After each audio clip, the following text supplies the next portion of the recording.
Negosyante. Salitang masarap pakinggan. Pero sa likod nito ay mga hirap na pinagdaanan.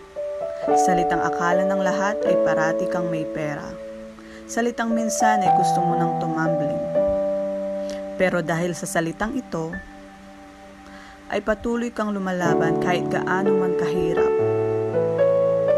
Dahil ikaw ay isang negosyante na patuloy pang nangangarap sa ikakaganda ng negosyo mo. Hindi po ibig sabihin na may negosyo ka o nagne-negosyo ka, mayaman ka na. Mayaman lang po kami sa pangarap at pananalig na mabago ang takbo ng buhay namin. Kaya bago mo isipin na mayaman na ang isang negosyante, malamang hindi mo alam ang hirap at pagod na pinagdaanan niya. Kaya sa mga negosyanteng patuloy lumalaban para sa kanilang mga pangarap,